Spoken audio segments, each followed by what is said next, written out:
महाराष्ट्र नवनिर्माण सेना सोलापूर शहर जिल्ह्याच्या वतीने राज ठाकरे यांच्या आदेशावरून सोलापूर शहरातील बँक ऑफ महाराष्ट्र, भारतीय state bank, bank of India, Indian bank, Solapur जिल्हा अग्रणी बँक सर्व बँकांच्या शाखाधिकाऱ्यांची भेट घेऊन आपल्या आस्थापनामध्ये बँकेतील सर्व व्यवहार मराठीमध्ये व्हावेत, ज्या त्या राज्यामध्ये तेथील भाषेमध्येच व्यवहार व्हावेत, अशा प्रकारचा GR भारतीय रिझर्व्ह बँकेने 2014 मध्ये काढलेला आहे, याची आठवण बँक शाखाधिकाऱ्यांना करून देण्यात आली व लवकरात लवकर बँकेतील सर्वच कामकाज महाराष्ट्राची राज्यभाषा मराठीमध्ये करण्यात यावे अशी मागणी करण्यात आली। यावेळी बँकेच्या दर्शनी भागामध्ये मराठी भाषेचा वापर अनिवार्य आहे अशा आशयाचे फलक बँकेच्या शाखाधिकाऱ्यांच्या हस्ते लावण्यात आले। यावेळी महाराष्ट्र नवनिर्माण सेनेचे जिल्हाध्यक्ष विनायक महिंद्रकर, लोकसभा अध्यक्ष प्रशांत इंगळे, शहराध्यक्ष जैनुद्दीन शेख, राज्य उपाध्यक्ष अमर कुलकर्णी, विद्यार्थी सेना जिल्हाध्यक्ष अभिषेक रंपुरे, शिक्षक सेना राज्य उपाध्यक्ष संतोष कुमार घोडके, वाहतूक सेना जिल्हा संघटक प्रसाद कुमठेकर, वाहतूक सेना सोलापूर शहर संघटक जितू टेंभुर्णीकर, विद्यार्थी सेना शहराध्यक्ष बाळासाहेब सरवदे, शिक्षक सेना जिल्हाध्यक्ष प्रकाश कोळी, रोजगार व स्वयंरोजगार जिल्हा संघटक गोविंद बंदपट्टे, शहर उपाध्यक्ष पवन देसाई, वैभव रंपुरे, आकाश निंबाळकर, अक्षय आडम, नितीन पंजाबी, समर्थ माळगे, अभिषेक इरकल, हनुमंतू घंटे, सुमित अंबुरे व महाराष्ट्र सैनिक उपस्थित होते।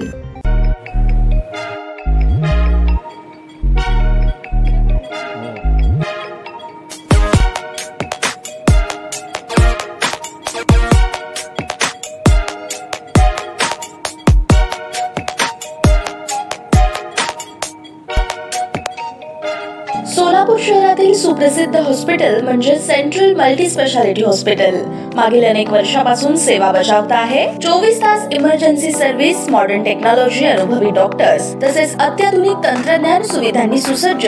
स्त्रीरोग प्रसूती विभाग, ऑर्थोपेडिक विभाग, मेडिकल विभाग आणि इतर एकमेव नाव म्हणजे सेंट्रल मल्टी स्पेशालिटी हॉस्पिटल। पत्ता गणेशपेठ शॉपिंग सेंटर, मंगळवार बाजार, सोलापूर।